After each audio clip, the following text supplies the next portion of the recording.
एक समसानु नाम का देश था। वहां के लोग शिकार करने में अच्छे थे। उनके हाथों से कोई जानवर बचकर नहीं निकल पाता था। एक बार शिकार के लिए निकले समसानु के लोगों के हाथ से यूनिकॉर्न बच निकला। यूनिकॉर्न जानवर दूसरे के मुकाबले काफी फुर्तीला था, इसलिए लाख कोशिशों के बाद भी वो समसानु के लोगों के हाथ नहीं लगा। तभी से वहां के लोगों को यूनिकॉर्न की तलाश थी। समसानु देश का सरदार किसी भी कीमत पर यूनिकॉर्न का शिकार करना चाहता था। हर दम वो उसे पकड़ने का जाल बुनता, लेकिन नाकामयाब हो जाता। ऐसा होते होते महीनों बीत गए। तभी एक दिन एक सफेद रंग का यूनिकॉर्न समसानु देश के लोगों को आसमान में उड़ता दिखा। वो यूनिकॉर्न जैसे ही जमीन पर आया, लोगों ने उसका पीछा करना शुरू कर दिया। कुछ ही देर में यह समाचार सरदार तक पहुंचा।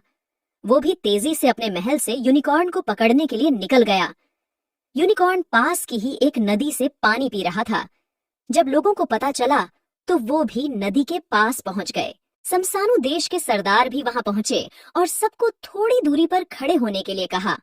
उन्होंने हल्की आवाज में सबको समझाया कि आज इसे बचकर जाने नहीं देना है, इसलिए मौका देखकर ही इस पर हमला करना होगा। अभी चुपचाप इसे देखते रहो। यूनिकॉर्न ने भी मन भर पानी पिया और फिर घास खाई। हरी हरी घास खाकर जब उसका पेट भर गया तो वो वहीं पर लेट गया। सरदार ने सोचा कि यही समय है यूनिकॉर्न को पकड़ने का।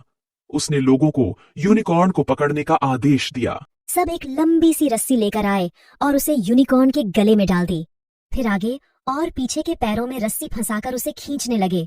तभी यूनिकॉर्न की नींद खुल गई। गले और पैरों में रस्सी देखकर यूनिकॉर्न ने चिल्लाना शुरू किया। आखिर यूनिकॉर्न की मदद के लिए कौन आता? सभी लोग उसे पकड़कर ले गए और पिंजरे में बंद कर दिया। यूनिकॉर्न को पकड़ने से सरदार बहुत खुश था। उसने शाम के समय जश्न रखा। सभी लोग खुशी में झूमने लगे। जश्न के बीच में पिंजरे में कैद यूनिकॉर्न को भी लाया गया। तभी पता चला कि पास के ही किसी इलाके में आग लग गई है। देखते ही देखते आग विकराल हो गई। लोग अपनी जान बचाने के लिए चीखते चिल्लाते हुए भागने लगे। लोग आग को बुझाने की कोशिश कर रहे थे, लेकिन आग बढ़ती जा रही थी। पिंजरे में बंद यूनिकॉर्न भी आग देखकर डर गया। वो फिर जोर जोर से चिल्लाया।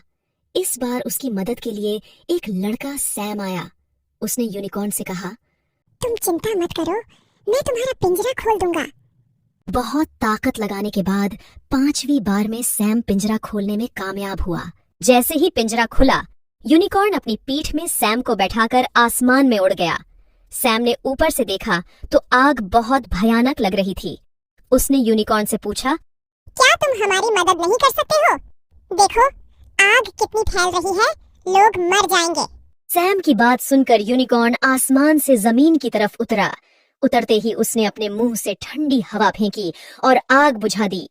पूरे इलाके की आग बुझ गई और लोग खुश हो गए। आग बुझाते ही दोबारा यूनिकॉर्न सैम को लेकर उड़ा और उड़ते हुए दूसरे जंगल में चला गया। कुछ समय दोनों ने साथ बिताया और दोनों की अच्छी दोस्ती हो गई। तभी यूनिकॉर्न कुछ दूर चला गया।